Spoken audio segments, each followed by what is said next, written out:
Hi guys, good morning. ഷോപ്പിലാണുള്ളത്. ഇപ്പോൾ ഇന്നൊരു കമൻറ്റ് ഉണ്ടായിരുന്നു, ഇൻ്റർസിറ്റി ഓണാക്കാൻ വേണ്ടിയിട്ട് രജിസ്റ്റർ ചെയ്യാൻ വേണ്ടിയിട്ട് ഊബർ ഓഫീസ് പോകണോ വേണ്ടതില്ല. അതിൻ്റെ ഒന്നും ആവശ്യമില്ല. നമ്മൾ ഊബറിൻ്റെ കസ്റ്റമർ കെയർക്ക് വിളിച്ച് പറഞ്ഞാൽ തന്നെ അത് അവർ ഓണാക്കി തരും. എനിക്കും ഈ ബുദ്ധിമുട്ട് ഉണ്ടായിട്ടുണ്ടായിരുന്നു, കുറച്ച് മുന്നെയാണ്. ഞാൻ വിളിച്ച് പറഞ്ഞു ഒന്ന് ഇൻസ്റ്റാൾ ചെയ്യാൻ പറഞ്ഞു. അത് ചെയ്തപ്പോൾ തന്നെ അത് ഓപ്പൺ ആയിട്ടുണ്ടായിരുന്നു.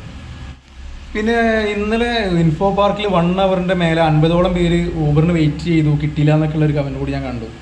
അതൊന്നെങ്കിൽ വൈകുന്നേരം ആയിരിക്കും, അല്ലെങ്കിൽ രാവിലെ ആയിരിക്കും. ഈ രണ്ട് സമയത്തും ഞാൻ അറിയുന്ന എൻ്റെ അറിവിൽ ഒരു 100 ഡ്രൈവർമാരുണ്ടെങ്കിൽ അതിലൊരു 40-50% ഡ്രൈവർമാരും ആ സമയത്ത് ഓടാറില്ല.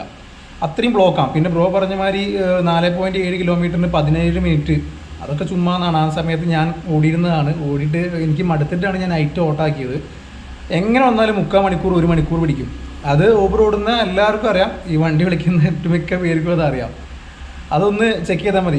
വേറെ ഏതെങ്കിലും ടൈമിലാണെങ്കിൽ കിട്ടിയിട്ടില്ല എന്നുണ്ടെങ്കിൽ അതിനതിൻ്റെ റീസൺ ഉണ്ടായിരിക്കും. പിന്നെ പറഞ്ഞത് വേറെ കമൻറ്റ് കൊണ്ടത് ഊബർ ഓട്ടത്തിൽ ശ്രദ്ധിക്കുന്നില്ല, ആരും എന്നോട് എന്താ പറയുക ഓട്ടം കുറവാണെന്ന് പറഞ്ഞിട്ടില്ല എന്നുള്ളതായിരുന്നു.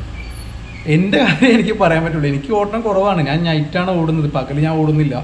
പകൽ വണ്ടി ഒന്നാമത് ഓട്ടം നിർത്തുന്നതിൻ്റെ കാരണം 2-3 തട്ടലും മുട്ടലൊക്കെ ഉണ്ടായി. പിന്നെ ട്രാഫിക്കും. ഈ 2-3 കാരണം കൊണ്ടാണ് ഞാൻ പകലത്തെ ഓട്ടം നിർത്തി നൈറ്റാക്കിയത്. പിന്നെ എനിക്ക് ഈ ഷോപ്പുണ്ട്, ടാറ്റു ആർട്ടിസ്റ്റാണ്. അതിൻ്റെ വർക്കും കാര്യം പകലേ ഇവിടെ നടക്കുകയുള്ളൂ. അങ്ങനെയൊക്കെ ഉണ്ട്. അതൊക്കെയാണ് നൈറ്റ് ഓടാനുള്ള കാരണങ്ങൾ. അപ്പോൾ ഇത്രയും ഗൈസ്.